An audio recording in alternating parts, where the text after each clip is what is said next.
Magandang gabi mga masters, bali ngayon po ay 4 na videos po ma-upload ko po sa aking YouTube channel.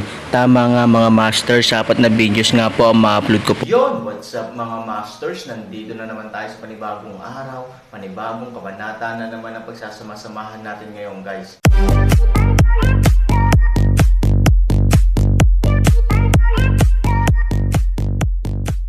Bali mga masters, kung bago ka pa lang po sa aking YouTube channel, please click the subscribe button, lalong-lalo na po yung notification bell guys, para maging connected pa rin tayo sa isa't isa at maging updated kayo sa mga susunod ko pang video.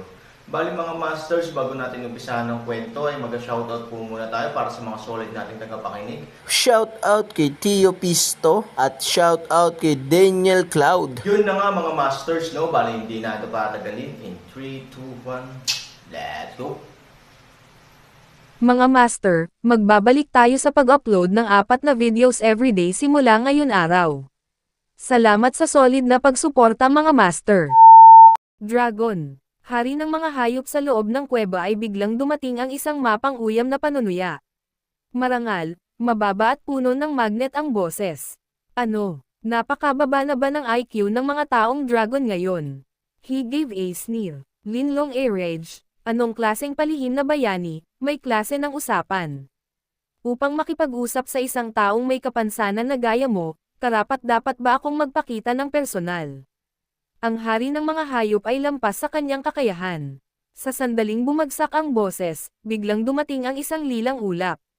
Nagmamadaling ginamit ni Linlong ang kanyang lakas upang lumaban.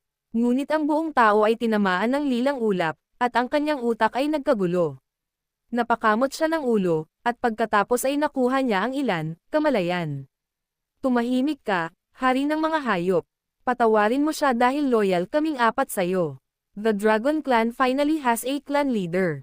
Magpakita ng awa. Sa oras na ito, ang 4 na dragon ay mabilis na gumamit ng nakaluhod na kapital upang harangin ang katawan ni Linlong at humingi ng awa para sa kanya. Kayong 4, anong mga kwalifikasyon ang mayroon kayo upang makiusap sa harap ng hari?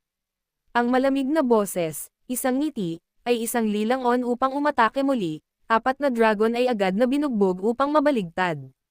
Ngunit ang 4 na dragon ay hindi lamang nagkaroon ng kahit kaunting pagtutol, ngunit natarante at patuloy na lumuhad. Sa tagpong ito, ang buong kasikatan ay hindi tumatama sa isang lugar.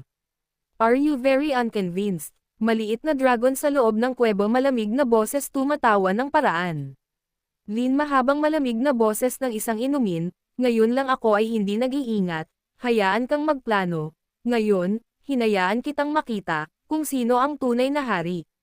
Tapos na sabihin, matagal na hinihimok ni Lin ang puso ng Dragon Clan sa kamay, ang buong tao pagkatapos ay direktang pumatay patungo sa kuweba.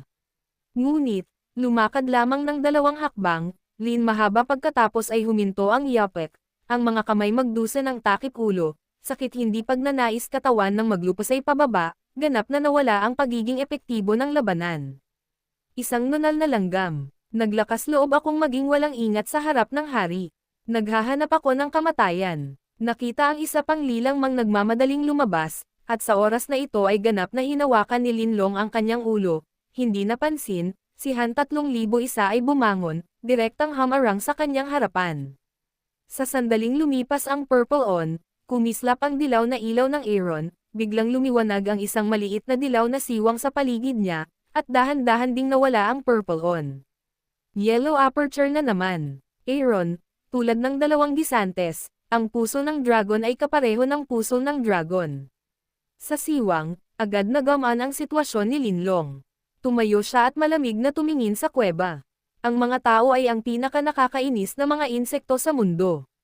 Sa sandaling bumagsak ang boses, ang temperatura sa kuweba ay bumaba ng husto, at ang hamog na nagyelo ay mabilis na namumuo sa bilis na nakikita ng hubad na mata.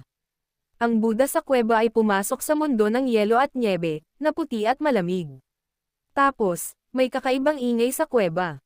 Direktang napuno ng malaking purple on ang buong kuweba. Naramdaman na lang ni Aaron na madilim sa kanyang paningin. Nang muli niyang imulat ang kanyang mga mata, mayroon ng madilim at mapanglo na mundo sa kanyang paligid. Hindi niya makita ang direksyon o kahit kay titing na liwanag. Border. Aaron isang leng. Munting bug, marami kang alam.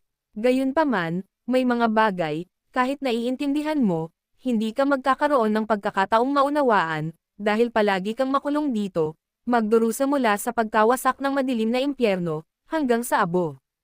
Aaron ngiting-ngiti, tama ba? Nakangiti rin si Lin. Sa mga oras na ito, sa labas ng kuweba, mahigit 300 alagad na pinamumunuan ng mga matatanda ng sekta ng Nihilist ang nakapasok na sa kagubatan ng mga hayop, ngunit sa pagpasok pa lang nila sa kagubatan, ay sinalakay ng mga kakaibang hayop. Sa loob ng ilang panahon, ang scuffle sa pagitan ng tao at ng hayop ay napakatindi. Libong kakaibang hayop, malaki man o maliit, sa lahat ng klase, sa kagubatan ng mga hayop sa 4 na taluktok ay pumunta sa labanan sa oras na ito sa pagitan nila at ng nakatatandang Liu Feng. Ito ang tanging paraan upang patatagin ang sitwasyon.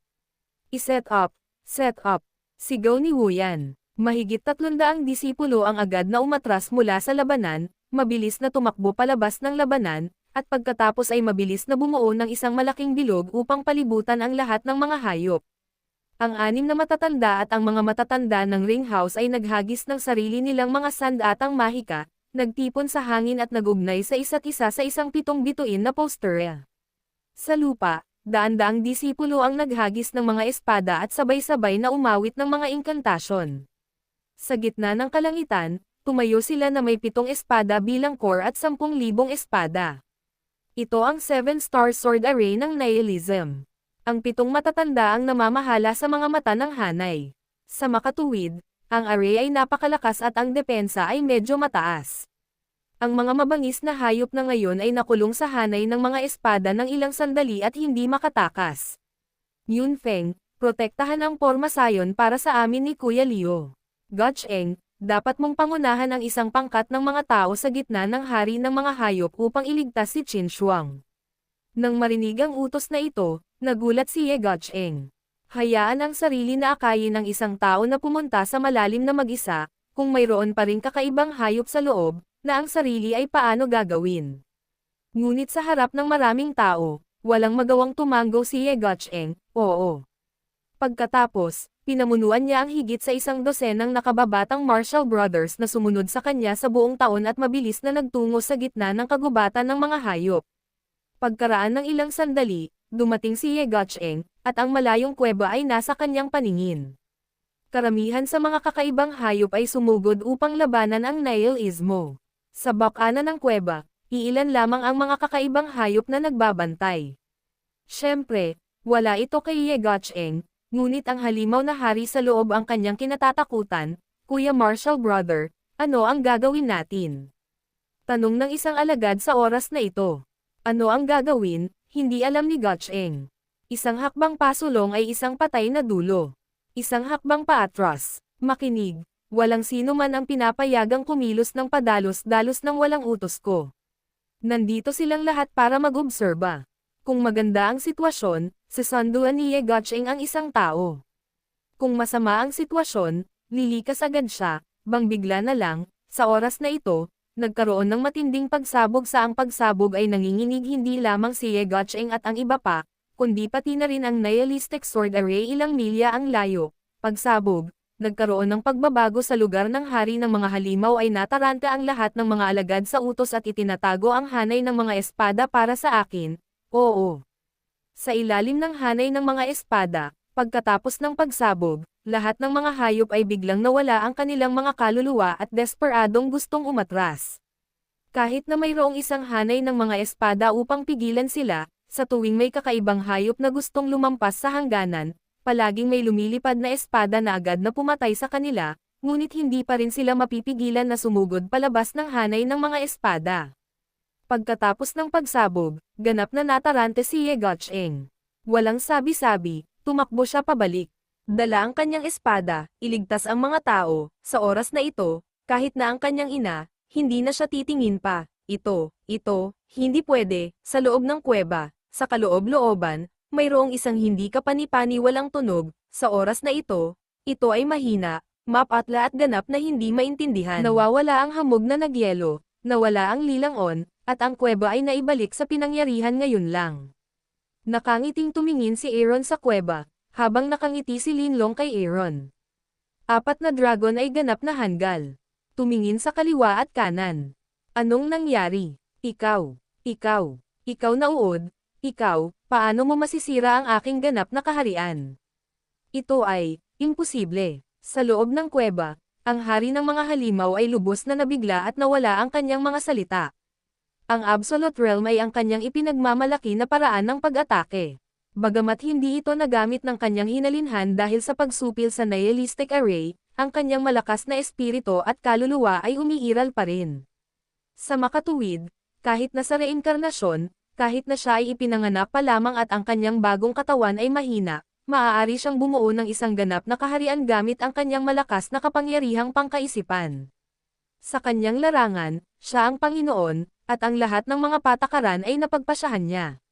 Ngunit nilabag ng Aaron ang panuntunan at pinagbawalan pa siya. Siya ay nagiging bagong master ng espasyo, at pagkatapos ay pilit na nilalamon ang sarili. Kung siya ay hindi sapat na malakas upang lumikas sa oras, pagkatapos ay namatay siya sa ganap na larangan. Siya yun. Imposible, kahit na ikaw, ang hari ng mga hayop ay hindi kailanman mangangarap na ang Aaron, isang mahinang manok sa mundo ng lahat ng direksyon, ay talagang mahirap labanan ang pisikal na pag-atake, ngunit kung tayo nais na harapin siya mula sa espiritual na pag-atake. Ito ay tulad ng pagpatay ng mga dinosaur gamit ang mga karayom sa pagbuburda. Ito ay hindi isang order ng magnitude sa lahat. Noong sinaunang panahon, sino ang makatitiis sa mga hinaing ng mga karaniwang tao? Ngunit pumasok si Han 3,000 ngunit mahirap umasa sa sarili. Ang mga buto sa kanyang katawan, ang palakol ng pango na pag-aari niya at lahat ay nagtulak sa kanya na maglaro ng mga laruan ng mga bata kapag nakaharap sa mga ito. Hindi ito maaaring maging mas simple. Ang isang maliit na ganap na kaharian ng hari ng mga hayop ay maaaring isang bangungot para sa iba, ngunit para sa Aaron, ito ay isang pandaraya lamang ng paglalaro ng baraha sa harap ng salamangkero. Sa oras na ito, ang 4 na dragon ay isa-isang nakinig sa hari, at sila ay naging mga bata na may 10,000 tandang pananong. Puno ng mga kakaibang bagay ang kanilang mga mata. Bilang 4 na tagapag-alaga ng hari ng mga hayop, natural na alam ng 4 na dragon kung ano ang galing ng hari ng mga hayop. Sa paglipas ng mga taon, kung gaano karaming mga bayani at bayani ang namatay sa ganap na kaharian, at hindi na sila makakaligtas. Ngunit ang Aaron, nang walang pagsisikap, ay sinira ang pag-atake ng hari. Ito ay hindi naririnig sa kanilang 100 taong bantay. Kuya, nakita ko na si Kuya. Kuya, simula nang makilala kita, alam kong hindi mortal si Kuya. Hayaan mong umutot ang nanay mo. Pwede ka bang magsalita? Kapatid mo ba si Mr. Han? Siya ang amo ng patriarch natin. Kami, Lolo ang tawag namin sa kanya. Lolo, Han Lolo, hey. Ang 4 na dragon ay hindi tanga. Maaari silang mabuhay hanggang sa kasalukuyan ng walang puso ng dragon. Nasa mahalagang posisyon pa rin sila. Ang kanilang mga utak ay lumiliko ng mas mabilis kaysa sa mga ordinaryong tao. Sa pagtingin sa sitwasyon sa kabilang panig ng hari ng mga hayop, napakakalma ni Aaron na agad niyang kinuha ang Timon at yumuko sa pintuan ng Aaron. Medyo natahimik din si Han Sanchen sa 4 na dragon. Gayunpaman, tinitingnan niya ang kanyang amo sa pamamagitan ng pambubugbog sa aso. Ngayon lang, nang siya ay nagmamadali, ang 4 na dragon ay nagmakaawa pa rin kay Lin ng matagal. Mula sa puntong ito, ang 4 na dragon ay hindi masama. Higit pa rito, miyembro sila ng angkan ni Linlong. Hindi alam ni Aaron kung ano ang iniisip ni Linlong. Taksil, kayong 4 na taksil. Sa loob ng kuweba, galit na sumumpa ang hari ng mga hayop. Lolong Han, ang reinkarnasyon ng hari ng mga hayop ay ang pinakamahinang panahon para sa buong espiritu ng hari ng mga hayop. Bagamat inilunsad niya ang ganap na kaharian ngayon lang, naniniwala ako na ito ay magpapawala sa kanya ng labis na enerhiya. Wala siyang kakayahan upang maglunsad ng pangalawang pag-atake sa maikling panahon, samantalahin ang kanyang sakit upang patayin siya. Pinuno ng Dragon Road. Yes, Lolo Han, it's the best chance now. It's a chance. It won't come again. Tingnan ang 4 na dragon sa labas, baliw hinihikayat Han 3,000 na magpakamatay. Ang hari ng mga hayop sa oras na ito halos gas ng suka ng dugo. Hindi siya takot sa kalaban, pero takot siya sa kakampi niyang baboy. Ang sinabi ni Silong ay eksakto ang kanyang kasalukuyang gate ng buhay. Ang reincarnation ay gumastos sa kanya ng labis na enerhiya, kaya sinubukan niyang talunin ang Aaron gamit ang kanyang pinakamahusay na kasanayan. Paano mo malalaman na ang bangka ay tumalikod sa imburnal? Siya ngayon ay ganap na tulad ng isang sanggol, sa harap ng anumang pag-atake, walang kapangyarihan upang lumaban. Mga puta, kayong apat na patay na puta. Galit na galit ang hari ng mga hayop. Walang magawang umiling si Aaron at tumingin kay Lin ng matagal. Dahan-dahan silang naglakad patungo sa kuweba. Ang lalim ng kuweba ay 100 metro. Halos madilim at madilim na. Sa pamumuno ng apat na Yunoko, mabilis na dumaan ang Aaron sa mga patong ng mga kuweba at matagumpay na nakapasok sa pinakaloob na silid. Ang lihim na silid ay gawa sa 2 malalaking batong pinto. Naaamoy na ng mga tao ang makapal na amoy ng dugo sa labas ng pinto. Hinawakan ng Aaron ang tarangkahang bato. Sa paghusga sa hawakan, ang bawat tarangkahang bato ay tumitimbang ng hindi bababa sa 10,000 jin at kalahating metro ang kapal. With energy protection all over his body, hindi madaling buksan ito.